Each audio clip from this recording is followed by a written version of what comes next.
Episode 48। और क्या हाल चाल, सब बढ़िया। और यार व्यू तो आ रहे हैं लेकिन व्यूओं पर कमेंट नहीं आ रहे हैं, तो यार लाइक वगैरह कर दिया करो और कम से कम 50 कमेंट करवा दिया करो, क्योंकि कमेंट वगैरह नहीं आते तो मैं रिप्लाई कर ही नहीं पाता। कुछ भी कमेंट करो लेकिन कमेंट करा करो, ठीक है। तो शुरू करते हैं। अब जैसे हमारा बांगलिंग 10-9 को महसूस करता है ना, तो जो 10-9 था ना वो भी हमारे बांगलिंग को महसूस कर लेता है। उसे पता चल जाता है कि मानो कोई उसे मारने के लिए आ रहा हो, इसलिए 10-9 चलता है। वो जिस घर में रहता है ना उस घर से बाहर निकल आता है और अपनी जो किसी को मारने की इच्छा होती है ना वो वाली शक्तियां चारों तरफ फैलाने लगता है। अब जैसे 10-9 इस शक्तियां फैलाता है ना, तो हमारी बांगलिंग को बताया जाता है, जो कि 10-9 को देखकर कुछ सोच रहा होता है। बांगलिंग समझ जाता है कि जो 10-9 है ना, इसका किसी को मारने की इच्छा बहुत ही ज्यादा है, इसलिए अगर इस बोला जाए तो 10-9 की बॉडी से मैं एक पपेट बनाऊं ना तो वो बहुत ही अच्छा होगा। अब बांगलिंग चलता है तो वो भी अपना मर्डरस ऑरा रिलीज करता है। अब भाई साहब जैसे बांगलिंग रिलीज करता है ना, तो जो 10-9 का मर्डरस ऑरा था ना वो दब जाता है। 10-9 समझ जाता है कि सामने वाला बंदा भले ही इतना पावरफुल नहीं है, लेकिन उसका जो मर्डरस ऑरा है ना वो बहुत ही ज्यादा पावरफुल है, इसलिए शायद ये वाला बंदा मुझे मारने से पहले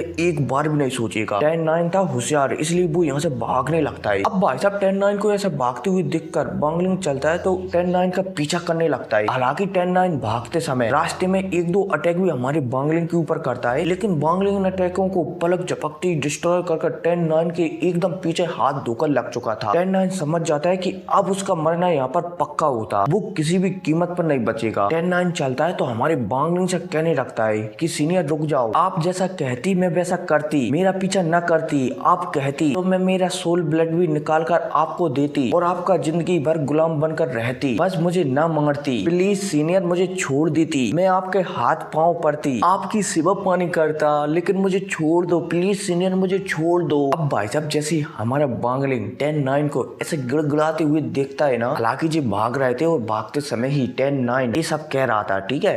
अब बांगलिंग 10-9 की ऐसी बातें सुनता है ना तो इन बातों को वो नजरअंदाज कर देता है और 10-9 से कहने लगता है कि तुम कुछ भी करो तुम्हें मरना तो पड़ेगा, क्योंकि तुम्हारा नाम मतलब कि तुम्हारा सारे नाम 10 फैमिली से है, इसलिए तुम्हें मरना तो पड़ेगा। अब 10-9 भी समझ जाता है, इसलिए वो और भी तेजी से भागने लगता है। अब बांगलिंग से इतनी तेजी से भागता हुआ देखकर हाथों की सील बदलता है और सील बदलते ही जो 10-9 था ना उसके चारों तरफ एक पिंजरा सा बनने लगता है। अब जैसे ये पिंजरा बनता है ना तो बांगलिंग इससे एक बार और कहता है कि तुमने गलती की, टैंग फैमिली में पैदा होकर तुमने बहुत बड़ी गलती कर दी। अब भाई साहब यह कहकर हमारा बांगलिंग चलता है तो अपने चीरन रियल्म को एक्टिवेट करता है और इस सामने वाले बोले जाए तो 10-9 पर हमला कर देता है। हालांकि हमारा बांगलिंग अपने चीरन रियल्म को कंट्रोल कर रहा था ताकि जो 10-9 है ना वो मरे ना, क्योंकि हमारा बांगलिंग 10-9 को मारना नहीं चाहता था बल्कि उसे अधमरा करना चाहता था, और होता भी यही है। हमारा बांगलिंग 10-9 को एकदम अधमरा कर देता है और इसे बेइंतहा दर्द पहुंचाने लगता है। अब जब 10-9 देखता है कि सामने वाला बंदा उसे मारना नहीं चाहता बल्कि सिर्फ तड़पाना चाहता है, तो 10-9 चलता है तो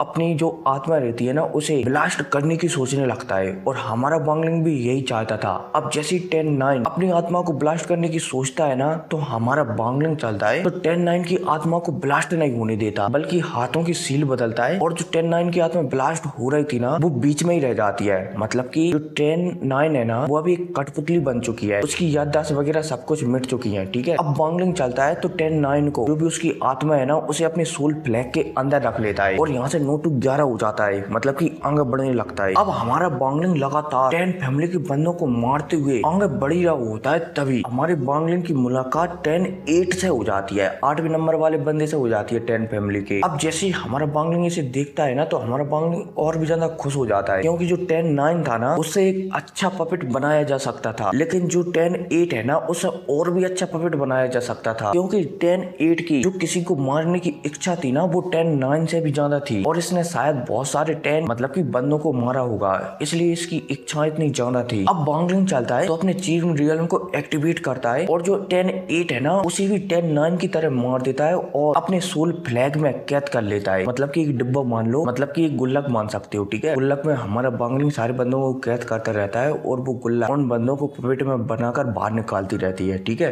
आगे बढ़ते हैं। अब जैसे ही बांगलिंग 10-8 को अपने सोल फ्लैग बोला जाए तो गुल्लक में कैद कर लेता है तो आगे बढ़ने लगता है और बीच में बहुत सारे 10 फैमिली के बंदों को निपटाते हुए लगातार आगे बढ़ रहा होता है। अब इतने में हमें एक और बंदे को बताया जाता है और ये बंदा होता है 10-6। अब जैसे ही वांगलिंग 10-6 को देखता है ना और जो 10-6 वांगलिंग को देखता है ना तो जो 10-6 था ना ये थोड़ा चालाक बंदा बंदा था, इसलिए शुरू में ही भागने लगता है यहाँ से। अब वांगलिंग 10-6 को ऐसे भागते हुए देखता है ना, तो सबसे पहले वांगलिंग चलता है तो 1000 किलोमीटर दूर तक एक फॉर्मेशन बना देता है ताकि 10-6 यहाँ से ज्यादा दूर ना भाग सके। इसके अलावा हमारा वांगलिंग चलता है तो जूलिगो को भी बाहर निकालता है, और जो हमारे वांगलिंग के पास फिलहाल में तीसरा पपेट आया है ना, वो बंदर वाला, उसे भी बाहर निकालता है। साथ ही साथ हमारे वांगलिंग के पास एक कांच है दर्पण, उसे भी बाहर निकालता है। अब तीनों चीजों को बाहर निकालने के बाद वांगलिंग चलता है तो 10-6 पर अटैक कर देता है। लेकिन जो 10-6 था ना, ये बहुत ही ज्यादा चालाक बंदा था, ये यहाँ से भाग ही जाता है। हालांकि भागते भागते हमारा वांगलिंग है ना 10-6 के जो दोनों पैर है ना उन्हें काट देता है, फिर भी 10-6 था ना वो यहाँ से भाग जाता है। अब इतने में हमें 10-5 को बताया जाता है, जो कि 10-6 और हमारे वांगलिंग की फाइट होता हुआ देख रहा होता है। अब भाई साहब 10-5 इससे पहले कुछ सोच पाता, इससे पहले हमारा वांगलिंग चलता है तो अपने फ्लैग को निकालता है, झंडे को, और जो 10-5 था ना उसे निपटा डालता है। 10-5 ज्यादा कुछ कर ही नहीं पाता, इससे पहले 10 टपक चुका था, मतलब कि 10-5 टपक चुका था, और हमारा वांगलिंग इसे भी कैद कर अपने सोल फ्लैग में रख लेता है। और हाँ, हमारा वांगलिंग सोल फ्लैग में इतनी आत्माओं को इसलिए डालता रहता है क्योंकि जो हमारा वांगलिंग है ना, वो एक आत्माओं की आर्मी बनाना चाहता है, और हर आत्मा पर हमारे वांगलिंग का ही कंट्रोल होगा। मतलब कि समझ रहे हो, सामने 10,000 बंदे, हमारा वांगलिंग के पास भी 10,000 बंदे, लेकिन वो 10,000 बंदे हमारे वांगलिंग के दिमाग से जुड़े होंगे। उम्मीद है समझ गए होंगे। आगे बढ़ते हैं। अब 10 फैमिली में हाहाकार मची रहा होता है, तभी हमें एक घर का सीन बताया जाता है और एक बंदे को बताया जाता है, और जो बंदा होता है ना, ये बंदा हमारी वांगलिंग की फैमिली से ही होता है, और इस बंदे का नाम होता है वान जुओ। अब इतने में हमें 10-3 को बताया जाता है, और जो 10-3 है ना, इसका नाम होता है 10 हाई। अब मैं चलो थोड़ा यहाँ पर समझा देता हूँ, वरना समझ में तो आएगा नहीं कि भाई जो वान जुओ है ना, बोला जाए तो हमारे वांगलिंग का भाई चाचा ताऊ का होगा, मतलब कि खास भाई नहीं है, ठीक है। अब जो मत कहना कि भाई खास भाई है, हाँ मुझे पता है खास भाई है, ठीक है। तो आगे बढ़ते हैं। अब जो वांग जुओ होता है ना, और जो टैंक 3 होता है, तो टैंक 3 की एक बेटी होती है जिसका नाम होता है जियो जियो। तो जो वांग जुओ होता है ना, उसने जुओ जुओ से शादी कर ली होती है, और जुओ जुओ और वांग जुओ ये दोनों कल्टीवेशन कपिल होते हैं, मतलब कि साथ में कल्टीवेशन करते हैं ना, वो वाले कपिल होते हैं, ठीक है ना। उम्मीद है समझ गए होंगे। अब वांग जुओ चलता है तो इसे पता चलता है कि कोई टैंक फैमिली के लोगों को मार रहा है, तो ये बहुत ही ज्यादा खुश हो जाता है, क्योंकि वांग जुओ का सिर्फ एक ही मकसद था, वो था टैंक हुआ को मारना। क्योंकि जो वांग जुओ था ना, उसके मम्मी पापा को टैंक हुआ ने मार दिया था, इसलिए वांग जुओ का सिर्फ एक ही मकसद था कि टैंक हुआ को मारना। और जब वांग जुओ को पता चलता है कि टैंक फैमिली के बंदों को कोई मार रहा है, तो वांग जुओ बहुत ही ज्यादा खुश हो जाता है। अब इतने में हमें वांग जुओ की बीबी जियो जियो थी ना, उसके फादर को बताया जाता है 10 हाई, जो कि तीसरे नंबर के 10 फैमिली के वो थे, मतलब कि सैनिक, बंदे मान सकते हो बंदे। 10 हाई चलते हैं तो वांग जुओ से कहने लगते हैं कि मुझे पता है कि तुम्हारी फैमिली को टैंक हुआ ने मार डाला था, और तुम इसलिए टैंक हुआ को मारना चाहते हो, लेकिन अब तुम्हें शायद भूल जाना चाहिए इन सब के बारे में। फिलहाल के लिए मैं यहाँ से तुम दोनों को टेलीपोर्ट कर रहा हूँ, और मेरी बेटी जियो जियो का ख्याल रखना। क्योंकि अब जो तीसरे वाला बंदा था ना 10 हाई, ये जानता था कि शायद 10 फैमिली पूरी तरह से खत्म हो जाएगी, इसलिए ये तीसरे नंबर वाला बंदा 10 हाई ये अपने दामाद और अपनी बेटी को यहाँ से सुरक्षित निकालना चाहता था। अब जब जोई जोई अपने फादर की बात सुनती है ना, तो वो रोने लगती है कि फादर आप भी मेरे साथ क्यों नहीं चलते। 10-3 चलता है तो मना कर देता है कि नहीं, मैं तुम्हारे साथ नहीं जा सकता, मुझे 10 फैमिली का कर्तव्य को निभाना है, साथ ही साथ मुझे एक पिता का कर्तव्य भी निभाना है। अब भाई साहब यह कहती है 10 हाई चलता है तो जो उसका ब्लड है ना, उसका इस्तेमाल कर यहाँ पर एक पोर्टल ओपन करता है, और जो वांग जुओ और जो जुई जुई थी ना, उसे एक पोर्टल के थ्रू यहाँ से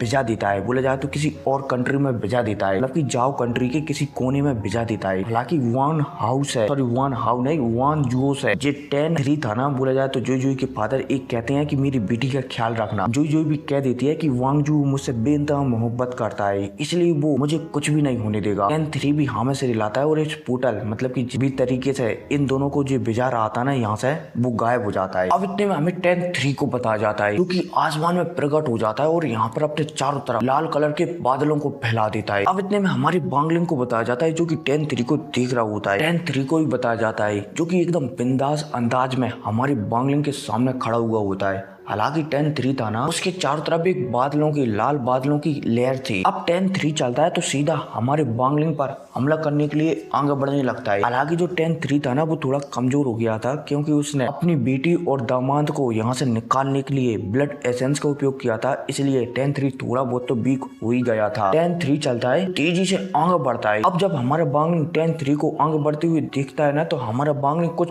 थोड़ा सा और कुछ भी महसूस कर लेता है कि जो 10-3 है ना, वो शायद अपनी अपनी फैमिली से बहुत ही ज्यादा प्यार करता था, इसलिए जो टैंक 3 है ना उसने अपनी फैमिली को यहाँ से कहीं और भेज दिया है। लेकिन वांगलिंग था ना उसने यहाँ से भेजते हुए टैंक 3 को देख लिया था, इसलिए जो भी पोर्टल वगैरह था ना हमारे वांगलिंग ने उस पर एक मार्क छोड़ दिया था, ताकि टैंक 3 ने जो 2 बंदों को बोला जाए तो वांग जुओ और जू को भेजा है ना, ताकि उनके बारे में पता लगाकर उन्हें भी खत्म कर सके। अब जब टैंक 3 आगे बढ़ता है ना हमारे वांगलिंग की ओर, तो वांगलिंग चलता है सीधा अपने चीन रियन को एक्टिवेट करता है और टैंक 3 को पलक झपकती मार डालता है। अब भाई साहब जैसे ही टैंक 3 मरता है ना तो सीन शिफ्ट होता है और फिर हमें टैंक हुआ को बताया जाता है, मतलब कि वही पुरानी जगह बताई जाती है जहाँ पर टैंक हुआ रहता था। टैंक हुआ चलता है तो वो एक प्लेट में रखे हुए 9 टोकनों को देखने लगता है। अब जैसे ही 9 टोकनों में से टैंक हुआ 7 टोकनों को टूटता हुआ देखता है ना, तो वो थोड़ा नाखुश हो जाता है। लेकिन जैसे ही वो 5वां टोकन टूटता हुआ देखता है ना, तो वो और भी ज्यादा गुस्सा और उदास हो जाता है, क्योंकि जो 5वां टोकन था ना